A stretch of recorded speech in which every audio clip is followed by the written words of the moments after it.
को मैं बस इतना बताना चाहती हूँ, आज इस सभा में हम सब लोग आए हैं और ऐसे ही सभा हमारे विपक्ष के साथी भी कर रहे हैं। आप सभी को पता होगा, आदरणीय यूपी के सीएम भी आए थे और आकर के वे बुलडोजर पे चढ़ करके झारखंड के बड़का गांव में घूम के क्या बताना चाह रहे थे? क्या वो ये बताना चाह रहे थे कि बड़का गांव से यहाँ के स्थानीय लोगों को के घरों पे बुलडोजर करेगा? ये नहीं होने वाला है। ये यूपी नहीं है, ये झारखंड है, झारखंड। और अगर यहाँ चलेगी तो हमारी महागठबंधन की विकास की गाड़ी चलेगी, किसी का बुलडोजर नहीं चलेगा। इतने बड़े नेता आते हैं, उनकी नेता की बात सुनने के लिए लोग आते हैं और जिस क्षेत्र में आते हैं उस क्षेत्र की बुनियादी जरूरतों के बारे में बात तक नहीं करते हैं, खाली आपस में लोगों के बीच में मतभेद करने का काम करते हैं। आज क्या उन्होंने उनके भाषण में बड़का गांव के विस्थापितों के बारे में कोई भी बात हुई थी? आप बताइए, कोई बात हुई थी? आज हम लोग यहाँ पर में अपने विस्थापित लोगों को किस तरीके से बुनियादी जरूरतें दें और यहाँ जितनी भी कंपनियां, खनन कंपनियां चल रही हैं, उनमें 95% उनकी भागीदारी हो, ये सुनिश्चित करेगी हमारी महागठबंधन सरकार। आपको मैं बताना चाहती हूँ, बाहर से लोग आते हैं और ये सिर्फ चुनावी समर में ही क्यों आते हैं, ये आपको सोचने की जरूरत है। दिन रात सुबह शाम आपके लिए कौन खटता है यहाँ पर में?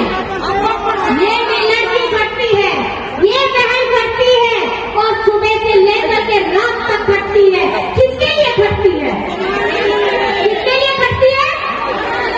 आप लोगों के लिए खटती है। सुबह से लेकर के रात तक, रात से लेकर के सुबह तक जो आप लोगों के लिए एक टांग पे खड़ी रहती है, चाहे आपका दुख हो,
खड़ी है।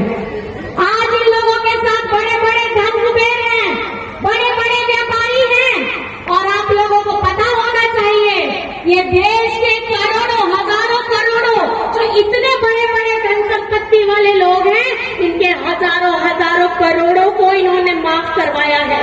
लेकिन हमारे किसानों का, हमारे मजदूरों का, हमारे झारखंड की जनता के बारे में इतनी भी चिंता नहीं है। आज झारखंड में एक एक किसान का 2-2 लाख रुपए माफ करवाया है। आप बताइए किसने कराया है? किसने कराया है? एक एक किसान का 2-2 लाख ऋण किसने माफ कराया है? आपकी अपनी महबूबा सरकार ने कराया है। ये सरकार है दलितों की, ये सरकार है पिछड़ों की, ये सरकार है गरीब गुरबा आदिवासियों की, ये सरकार है हर उस व्यक्ति, उस समाज की जो झारखंड में रहता है। आज हम अपनी आवाज को बुलंद करके आपके सामने क्यों आए हैं?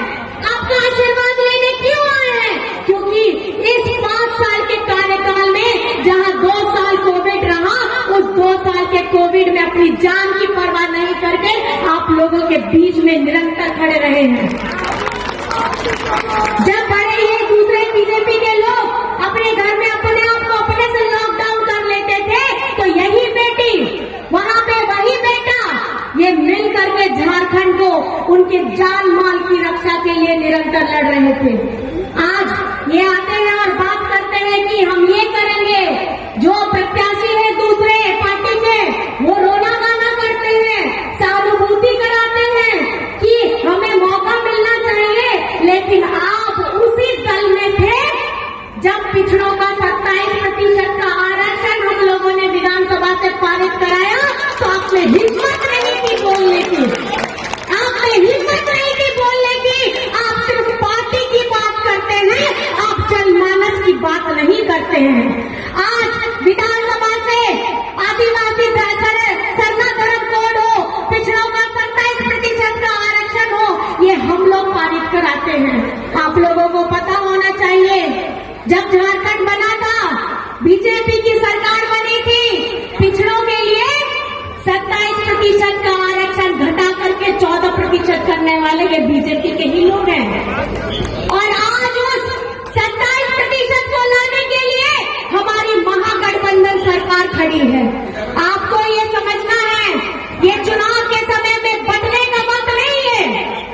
आपके साथ, आपके दुखों में खड़े रहने वाला, आपकी खुशियों को आपके साथ रह करके उस खुशियों को बढ़ाने वाला हमारी यहाँ बहन अंबा प्रसाद को 13